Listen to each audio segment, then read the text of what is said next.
Assalamualaikum warahmatullahi wabarakatuh. Di sini saya akan membaca dan menjelaskan materi yang pertama. Definisi upah dan tenaga kerja. Jadi, upah adalah hak pekerja atau buruh yang diterima dan dinyatakan dalam bentuk uang sebagai imbalan dari pengusaha atau pemberi kerja kepada pekerja atau buruh yang ditetapkan dan dibayarkan menurut suatu perjanjian kerja, kesepakatan atau peraturan perundang-undangan, termasuk tunjangan bagi pekerja atau buruh dan keluarganya atas suatu pekerjaan atau jasa yang telah atau akan dilakukan.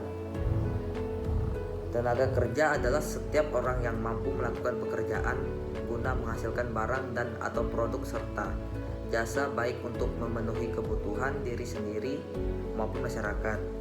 Secara garis besar, penduduk suatu negara dibedakan menjadi dua kelompok, yaitu tenaga kerja dan bukan tenaga kerja. Bentuk-bentuk upah. Jadi bentuk upah yang pertama itu ada bentuk upah berdasarkan waktu, yaitu terdiri dari per jam, per hari, ataupun per minggu dan per bulan. Upah ini dihitung berdasarkan banyaknya waktu dalam bekerja. Yang kedua itu ada upah berdasarkan hasil. Upah yang digunakan untuk menghargai hasil kerja berdasarkan berapa banyak yang telah dihasilkan secara individu ataupun kelompok. Yang ketiga, komisi, yaitu bayaran yang diterima berdasarkan persentase hasil penjualan. Yang keempat, itu bonus, upah tambahan yang diberikan kepada karyawan di samping gaji tetap yang sudah diterima sebagai penghargaan. Yang kelima, pembagian keuntungan, yaitu ide pembagian keuntungan yang diterima perusahaan digunakan untuk meningkatkan motivasi kerja para pekerjanya.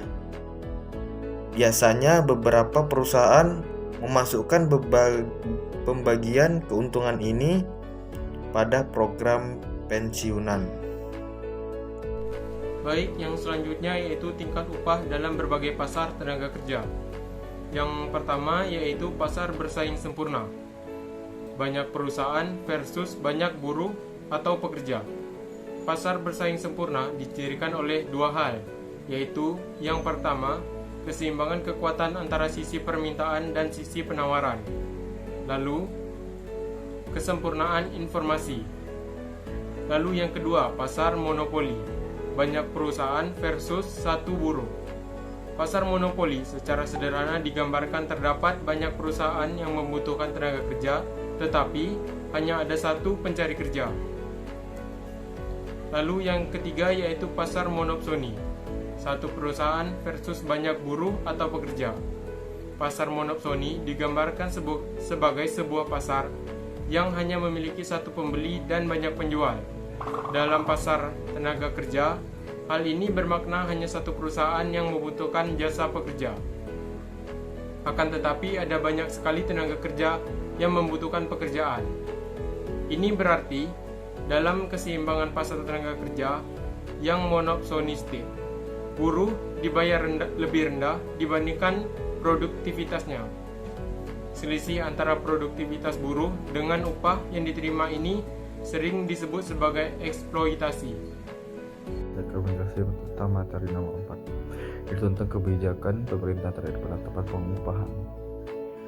Yang pertama itu dalam upaya memberikan perlindungan kepada para pekerja lapisan bawah agar upah mereka tidak merosot, maka pemerintah ikut campur tangan dalam persoalan pengupahan melalui penetapan upah minimum.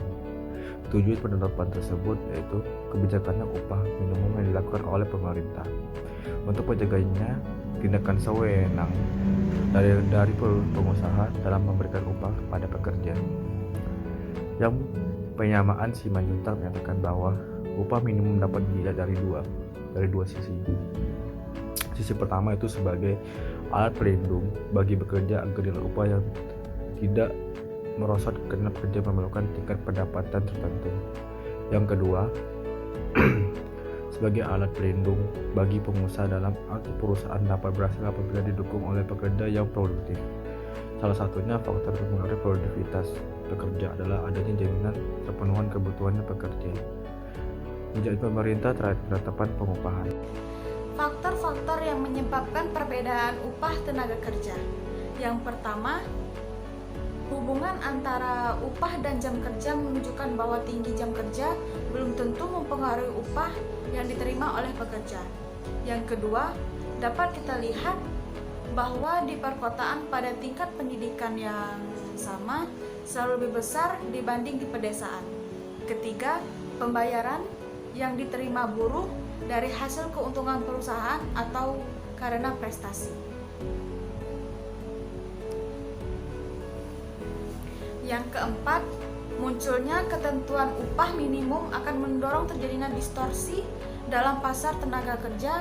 Artinya, dengan ketentuan upah minimum, maka buruh mempunyai kekuatan monopoli yang cenderung melindungi buruh yang telah bekerja dalam industri itu.